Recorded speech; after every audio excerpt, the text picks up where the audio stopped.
എല്ലാവർക്കും ഒരിക്കൽ കൂടി നമ്മുടെ പുതിയൊരു വീഡിയോയിലേക്ക് സ്വാഗതം. ഞാൻ നിങ്ങളുടെ സ്വന്തം അജോ ധ്രുവ.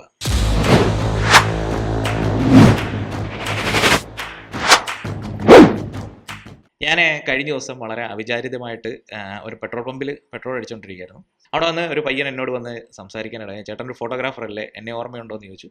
ഞാൻ പറഞ്ഞു അറിയില്ല എന്ന് പറഞ്ഞു. അപ്പം പുള്ളി ഞാൻ ഒരു വർക്കിന് പോയിരുന്നു. ആ വർക്കിൽ ഓപ്പോസിറ്റ് വന്ന ഫോട്ടോഗ്രാഫറിൻ്റെ അസിസ്റ്റൻ്റായിട്ട് വന്ന ഒരു പയ്യനായിരുന്നു.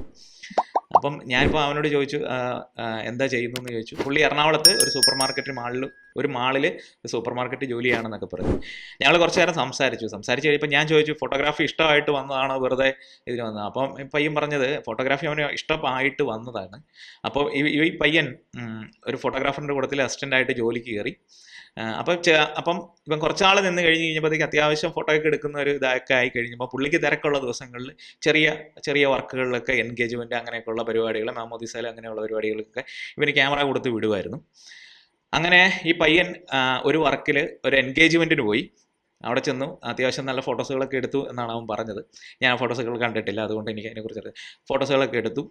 ഈ ക്ലയൻറ്റ് വിളിച്ച് ഈ ഫോട്ടോഗ്രാഫറിനോട് പറഞ്ഞു ഈ വെഡ്ഡിങ് വർക്കിനും ഈ പയ്യനെ തന്നെ വിട്ടാൽ മതി. സോ നാച്ചുറലി ഫോട്ടോഗ്രാഫറിന് കുരുപൊട്ടി. അയാൾ ഈ പയ്യനെ അങ്ങ് ഒഴിവാക്കി. കാരണം എന്താണെന്ന് വെച്ച് കഴിഞ്ഞാൽ പുള്ളിയുടെ ഈഗോ വർക്കായതാണ്. പുള്ളി പയ്യനെ അങ്ങ് ഒഴിവാക്കി. പക്ഷേ പയ്യനെ അത് വിട്ടുകൊടുക്കാൻ തയ്യാറൊന്നും ആയിരുന്നില്ല. അത് കഴിഞ്ഞപ്പോഴത്തേക്ക് അവൻ എന്ത് ചെയ്തെന്ന് വെച്ച് കഴിഞ്ഞാൽ അവൻ വീട്ടിൽ ഇതിനെക്കുറിച്ച് ഇങ്ങനെ സംസാരിച്ചു. വീട്ടിൽ വലിയ സാമ്പത്തികം ഉണ്ടായിരുന്ന വീടൊന്നും അല്ല. പക്ഷേ അവർ ഒരു ബാങ്കിൽ നിന്ന് ഒരു ലോണൊക്കെ എടുത്ത് അവനൊരു ക്യാമറയും വാങ്ങിച്ചു കൊടുത്തു കഴിഞ്ഞപ്പോഴത്തേക്കും ഈ പയ്യന് വർക്കില്ല. കാരണം ആക്ച്വലി ഇപ്പം ഈ ഫീൽഡിലേക്ക് ആദ്യമായിട്ട് വന്നതാണ്. ആദ്യമായിട്ട് വരുമ്പോഴത്തേക്ക് നമുക്ക് വർക്ക് കിട്ടാനായിട്ട് ബുദ്ധിമുട്ടാണ്. പക്ഷേ ഈ ബാങ്കിൽ നിന്ന് ലോൺ എടുക്കുകയൊക്കെ ചെയ്ത് കഴിഞ്ഞ് ഈ ലോണും കൂടി അടയ്ക്കേണ്ട അവസ്ഥയിലേക്കൊക്കെ ആ പയ്യൻ വന്നു. എനിക്ക് കേട്ടപ്പോൾ എനിക്ക് ചെറിയ സങ്കടമൊക്കെ തോന്നി. അത് കഴിഞ്ഞപ്പോഴത്തേക്ക് അവൻ ഈ ഫോട്ടോഗ്രാഫിയിൽ നിന്ന് ഈ ലോണൊന്നും അടയ്ക്കാനായിട്ട് അവന് പറ്റുന്നില്ല. അപ്പം ഞാനിപ്പോൾ അവനോട് ചോദിച്ചു ഇപ്പോൾ എന്തെങ്കിലുമൊക്കെ വർക്ക് ചെയ്യുന്നുണ്ടോയെന്ന്. അപ്പം പറഞ്ഞു ചെറിയ കൊളാബൊക്കെ ചെയ്യുന്നുണ്ടെന്ന് പറഞ്ഞു. ആ കൊളാബൊക്കെ ചെയ്ത് കഴിഞ്ഞാലും അവന് പേയ്മെൻ്റ് ഒന്നും ഇല്ല. ആരുടെയെങ്കിലുമൊക്കെ ഫോട്ടോസുകളൊക്കെ എടുത്ത് അവനിത് കൊടുക്കാം. ഇപ്പോൾ ഈ ലോണൊക്കെ തിരിച്ചടയ്ക്കാനും വീട്ടിലെ ആവശ്യത്തിനും വേണ്ടിയിട്ട് ഇപ്പോൾ അവൻ സൂപ്പർ മാർക്കറ്റിൽ ജോലിക്ക് കയറിയിരിക്കുകയാണ്. എനിക്കത് കേട്ടപ്പോഴത്തേക്ക് ഒരു ഇതായി. എനിക്ക് രണ്ട് കാര്യങ്ങളാണ് ഈ സംഭവം ഞാൻ നിങ്ങളുടെ മുമ്പിൽ പറയുമ്പോഴത്തേക്ക് എനിക്ക് രണ്ട് കാര്യങ്ങളാണ് നിങ്ങളോട് പറയാനായിട്ടുള്ളത്. ഒന്ന്, ഫോട്ടോഗ്രാഫർമാർക്ക് ഈഗോ വർക്കാകുന്നത്. കാരണം നമ്മളെ ഇത് ആരെങ്കിലുമൊക്കെ പഠിപ്പിച്ചിട്ടാണ് നമ്മൾ ഈ ഫോട്ടോഗ്രാഫിയൊക്കെ പഠിച്ചത്. ഇങ്ങനെ പലരുടെ അസിസ്റ്റൻ്റായിട്ടൊക്കെ നിന്ന് ആരെങ്കിലും നമുക്കൊരു അറിവ് പറഞ്ഞു തന്നു, അത് മറ്റൊരാൾക്ക് കൂടി പറഞ്ഞു കൊടുക്കുന്നതിൽ നിങ്ങൾ ഈഗോയൊന്നും കാണേണ്ട കാര്യമില്ല. അത് ചെയ്യണം. അല്ലെങ്കിൽ നിങ്ങളുടെ വർക്ക് ആ പയ്യൻ ഇനി മുതൽ ആ ഏരിയയിൽ അവനും കൂടി പുതിയൊരു ഫോട്ടോഗ്രാഫർ വന്നു കഴിഞ്ഞാൽ എൻ്റെ വർക്കുകൾക്ക് അല്ലെങ്കിൽ എൻ്റെ ബിസിനസ്സിനെ ബാധിക്കുമെന്ന് നിങ്ങൾ കരുതരുത്. നിങ്ങൾക്കുള്ള ബിസിനസ് എന്താണെങ്കിലും നിങ്ങൾക്ക് കിട്ടും.